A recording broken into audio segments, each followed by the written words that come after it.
Hello, just as a reminder before I start this, this video is also mostly unscripted aside from some points that I'm reading off. Please bear with me though, I know what I'm talking about. So hello again, this is DevZYGC, also known as Max, Star, or River. I am an artist, animator, and voice actor looking to share my creative passion with the world. And this is officially the first video for the DEVLOG series for my game that I'm working on. So the story that I'm working on is called A Mask Torn Asunder. Currently I am making this game as a visual novel. Previously I have tried to make this story as a gacha mini-movie, an animated series, and a comic. The reason I did not make it as a gacha mini-movie is because 1, I no longer make gacha life content, and 2, I have since shifted the storyline. The reason I didn't make an animated series is because at the time I had a series planned out for my story featuring my character Corey going through high school. I had voice actors, crew members, and all of that stuff, but my crew wasn't exactly active, and I realized that my writing wasn't that good, so I canceled the project. I tried to make it a comic, briefly, because I felt like that my previous mediums weren't working, and then I discovered what Renpai was, and I was like, oh, well, I could just make this a visual novel. I started the story in 2019. I started writing it some point in 2020, and I have been working on it since then. The timeline has shifted. Originally the story was called Just Another Dark Turn, and it was about my character Corey's backstory, but I have since shifted it to their high school years, and then I scrapped that, and I have shifted it to their adult years. The synopsis is Corey Scene, freshly 19 and out of high school, struggles to get their bearings in the world as they struggle at the hands of their old middle school relationship and a demon who's seemingly out to ruin their life, all the while having to manage crumbling relationships, mental health struggles, and facing their past that they've since hidden. This, by far, is my largest story in terms of how many characters I have in it. As for the other stories that I'm making, I am planning on adding more to the cast members, but this, by far, is the story that I have with the most characters. So, before I talk about the progress of my game, I might as well introduce my characters. Also, before I mention my characters, I probably should preface that I'm only going to be mentioning the main ones because I have a lot of characters in this. Like I said before, there is a lot. So I'm only going to be mentioning the main ones and describing them briefly. So yeah. First character on my list, obviously, is Corey. Corey is the protagonist of the story. You follow them and make the choices for them and, like, all of that stuff. They are the protagonist of the story. They're a little bit kooky, to say the least, but that's okay. That's okay. We love kooky, not mentally well characters. But yeah, Corey's the protagonist. The second character on my list is Coriandrus. Coriandrus is, according to the synopsis, the quote-unquote demon who's seemingly out to ruin Corey's life. Coriandrus is actually you as the player. You are the person who is making these awful decisions for Corey and all that stuff. Coriandrus, she is, like, really pessimistic. That's how I would describe her. She is, like, extremely pessimistic. I have made videos about her on my channel. The first 3 are about her and her backstory involving her sister. Her sister doesn't have that much plot relevance, though, I'm gonna be honest. But yeah, that's Coriandrus. Next on my list is ZG. Before I mention ZG, I would just like to say that this character is owned by my cousin, Eerie Zombie. She was one of the people to write this story with me back in 2019, and has given me explicit permission to use ZG as a character, so yeah. So ZG is Corey's sister. She's really, like, optimistic and, like, just, she's a really good person. She does have her moments, but yeah. Next on my list is Samantha. Samantha, without mentioning, like, some of the things she's done, she is the main antagonist of the story. She is, according to the synopsis, the old middle school relationship that Corey is struggling from. She is very psychotic, to say the least. Like, complete and total utter, like, what the fuck. Next on my list is Marina. Marina is sort of a love interest for Corey. My story isn't really about romance. Romance has its place because the story is about relationships and mental health and all of that kind of stuff. But yeah, how I would describe Marina is, like, she is like the quote-unquote, like, guiding light for Corey. She's like the person who you would say, like, oh, you light up my world kind of thing. That's how I would describe Marina. She is very, like, introverted and also very serious, so that's kind of a fun dynamic to pair with Corey. Next on my list is Zephyr. Zephyr is also sort of a love interest for Corey, but, like, in the bad sense. Zephyr is very bold, very sassy, very mean. They do a lot of bad stuff too that has an impact on Corey, and is supposed to be like an example of like a bad kind of relationship that someone has that's like negatively, like, just has a bad negative impact on someone. Next on my list is Tulip. Tulip is, well, before I get into Tulip, I would also like to mention that Tulip is owned by my friend Creative Squeaker, who also goes by the name Tulip. Oh wow, that's so funny, that's so cool. The character has the same name as the OC, wow. Anyways, she gave me explicit permission to use Tulip in my story because she also helped me write this story, so yeah. Tulip, like I said, is Corey's best friend. They're very wholesome together. They like to share stuff about, like, stories that they make, artistic, like, passion, and all that kind of stuff. They're very supportive of each other. They have their moments, obviously, but, like, Tulip is, like, kind of like a fresh breath of air for Corey when it comes to, like, the people that they surround themselves with.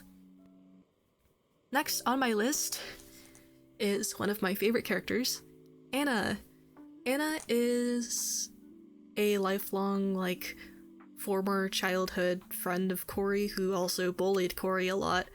Anna still frequents the circles that Corey's in, so that's kind of why she's still around in Corey's life. She has a lot of plot relevance, I will say that. Anna, she used to be, like, really bold and really sassy and, like, all of that kind of stuff, but she's also kind of a pushover too, and has since turned more quiet and introverted upon the death of my character Natasha, who Natasha is also, like, that same, like, childhood, like, best friend but also bully of Corey. Anna and Natasha were, like, an inseparable duo, but Natasha was kind of, like, the guiding force between the two, and Anna was more of, like, her accomplice. Natasha, she is very mean, very, bold, and unfortunately she died due to a specific character.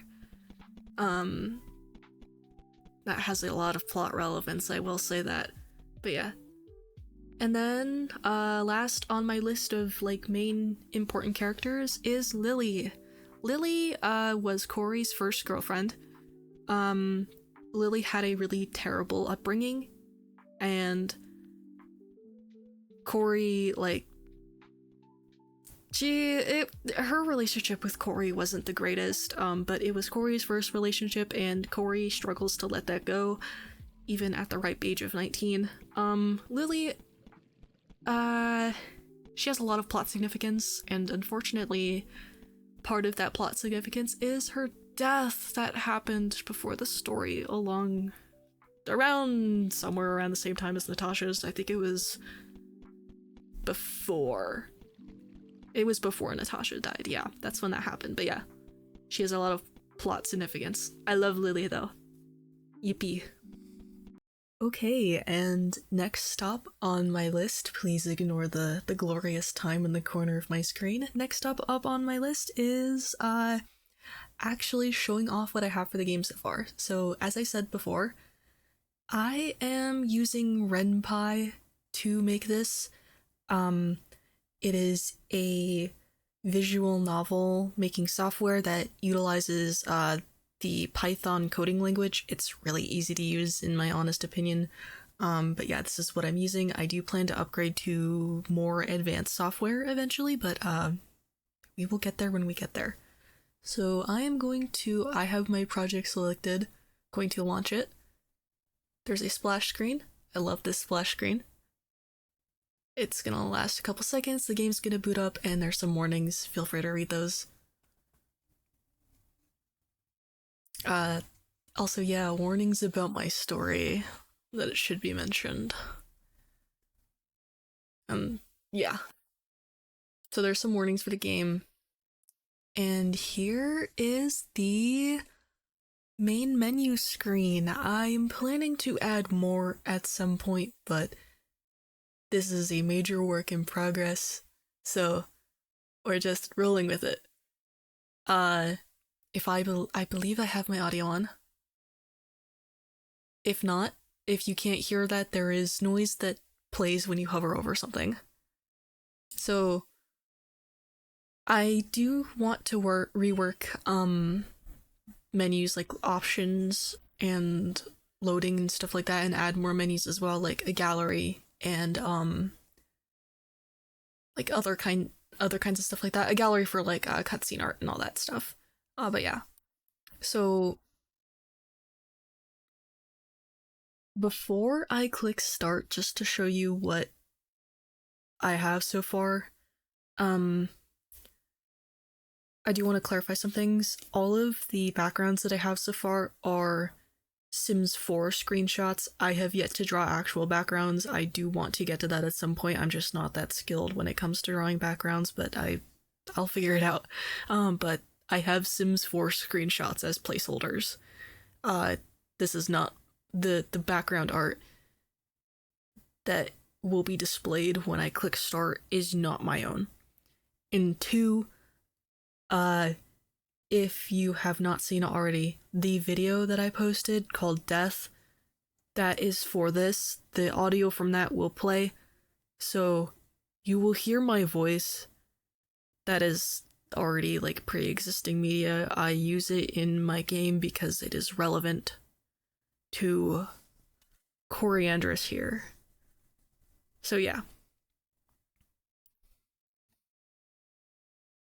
So when you start, there's going to be this, I have yet to have a background for this, but there's going to be a, like, I wouldn't say prologue, just like this kind of creepy, ominous scene where you'll see as I progress through the text.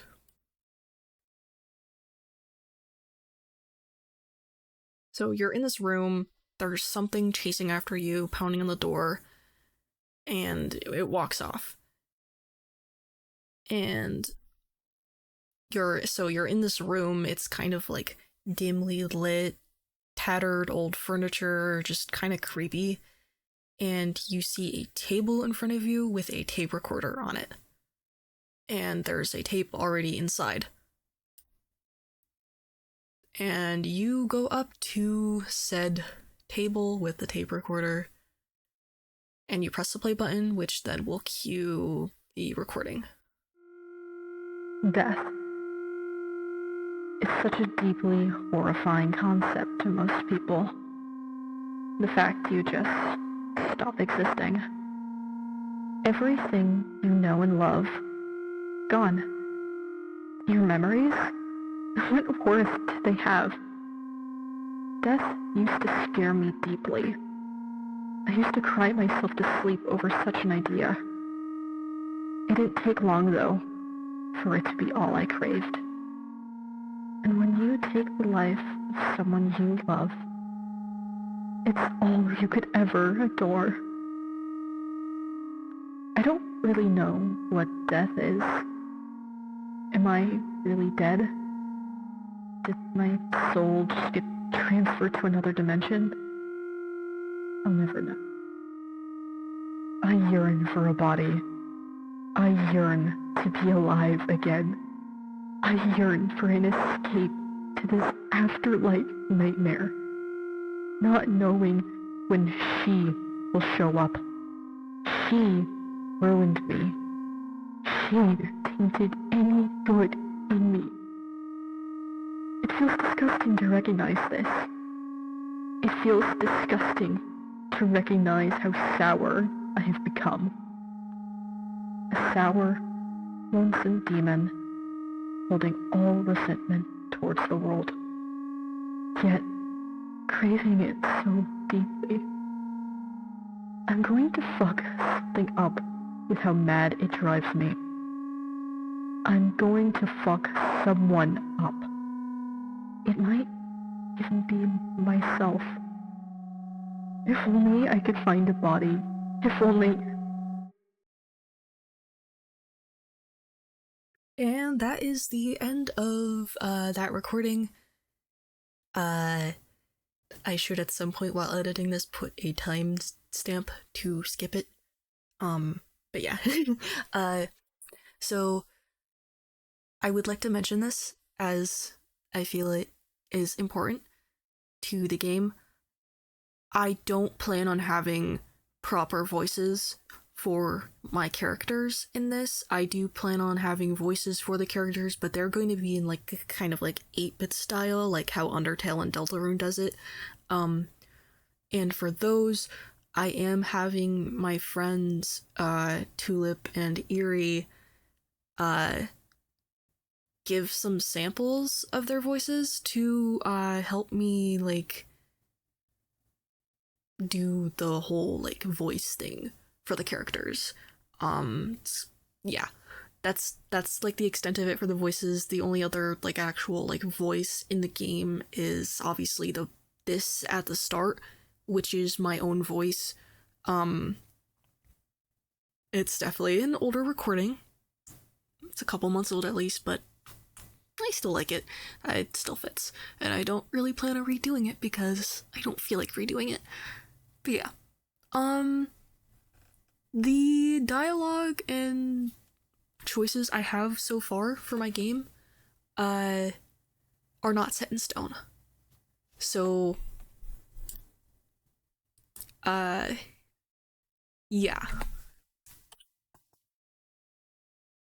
That is as far as like playing the actual game goes. I do have a bit more like shown, obviously not shown to you guys, but like shown like in the code in the game and whatever progressing through, but it is not set in stone and I do plan on changing it.